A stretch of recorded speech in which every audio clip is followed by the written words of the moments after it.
This right here is the Lead Star Grunt.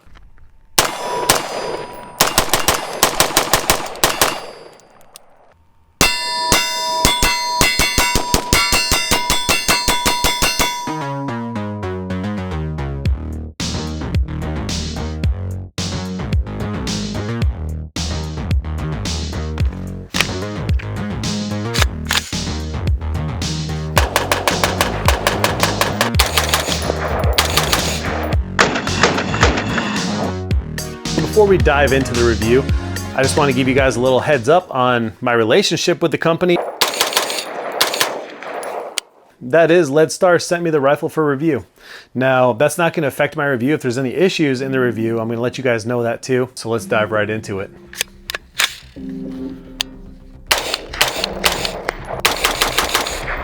So some things that are not part of the firearm are the optic right here. This is the Ride-On X3 Tactics 1-8. I use this for testing on a lot of my different ARs. I think it gives me kind of a consistent optic to put on different guns to see how they work. This right here is not stock. This is the Viridian laser hand stop. Kind of cool. You just use it as a hand stop and then you have a green laser. Other than that, everything else is completely stock on this. If you guys don't know much about Lead Star, I guess we can say that Lead Star has been known for making the cool skeletonized competition style firearms. They decided to make a patrol ready basic AR with premium features. So high quality basic AR-15 that really does not break the bank, which is kind of cool. Let's talk about a couple features real quick about why this is a little more of a premium firearm for a basic price. First of all, what's really noticeable is the muzzle device. Here's the muzzle device right here. Extremely effective muzzle brake. And you can see those little dots right on the top. You can actually drill those dots out if you need even more of an effective muzzle brake, but this thing really shoots flat already. I don't need to add to that.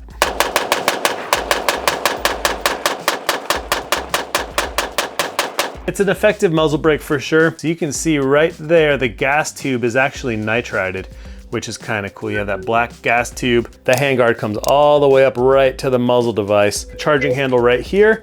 It does have an extended latch on the left side. This charging handle is not too bad. I pretty much only charge from the left anyway, so the latch sticks out a lot farther compared to the other aftermarket charging handles. It's great for left side charging. Sometimes you might want to charge from the right. Doesn't give you an option to do that. I rarely do that, but I do that sometimes.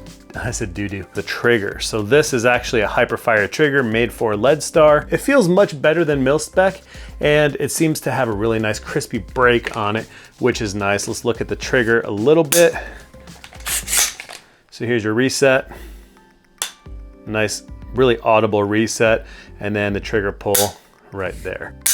Boom. So as promised, let's test this beast out. Make sure we are set to 0 for the trigger pull. All right, we're zeroed. All right, let's see what we got for trigger. 3 pulls. 4.5 pounds or 4 pounds, 5 ounces. Next trigger pull. 4 pounds, 12 ounces. 3 pounds, 8 ounces, right on the tip. Let's do one more. 4 pounds, 8 ounces. So we're looking at close to a 5-pound trigger pull.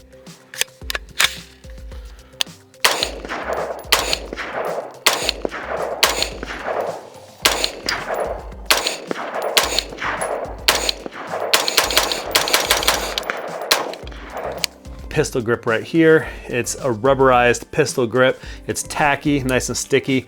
I like that. You don't lose your grip with sweaty hands or anything like that.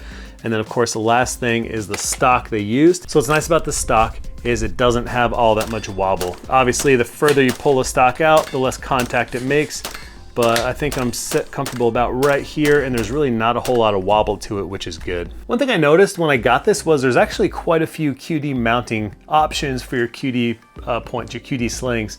Up front, QD, right in the middle, in front, QD, right in the back, QD, QD, and then QD. So multiple mounting options for sling. One nice thing about this also is right down here on your trigger guard over here, it's not that flat trigger guard that shoots straight across, so it gives you a little more room for wearing gloves, something like that. So I took the lower off of this. I took the Ride-on scope off of it. So this is basically just the entire upper right here. Let's take a look at some of the materials. So first things first, here's a charging handle that we talked about. You can see how it has a really long extended latch on the left side. It's a very comfortable latch, has good finger grooves. Fired it a couple hundred times already for testing. So here's a dirty bolt and carrier. If you look at the gas keys right on top of here, they seem to be well staked. You can see the stakes are actually digging into the bolt, which is good. That means it's not going anywhere. The bolt is 158 Carpenter steel and the carrier is 8620 steel.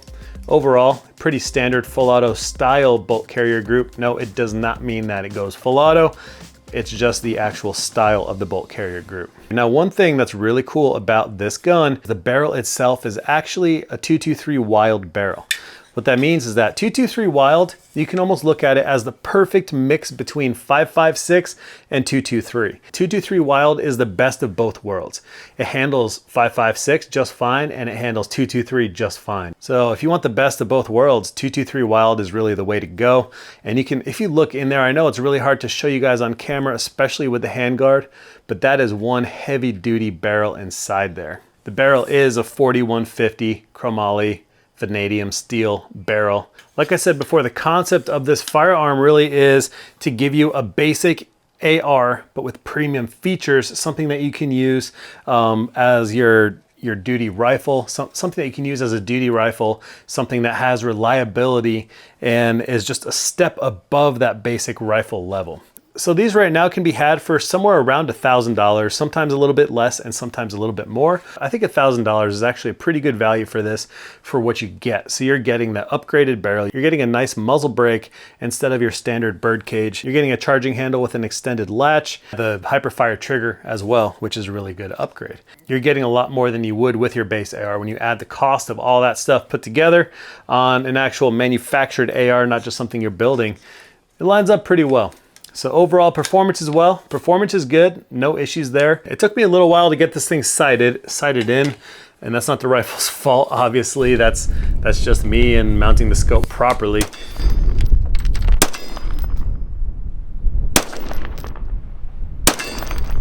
Well, that's it, guys. Hope you all enjoyed this video on the Lead Star Arms Grunt. After a couple hundred rounds, it's been reliable, so no issues yet. I'm going to be doing a lot more shooting with this, and I will be doing a follow-up video in a couple weeks, maybe a couple months, to see how this has been holding up. Maybe we can do some cool upgrades on this thing as well to make it that much better. But so far, this Lead Star is pretty cool.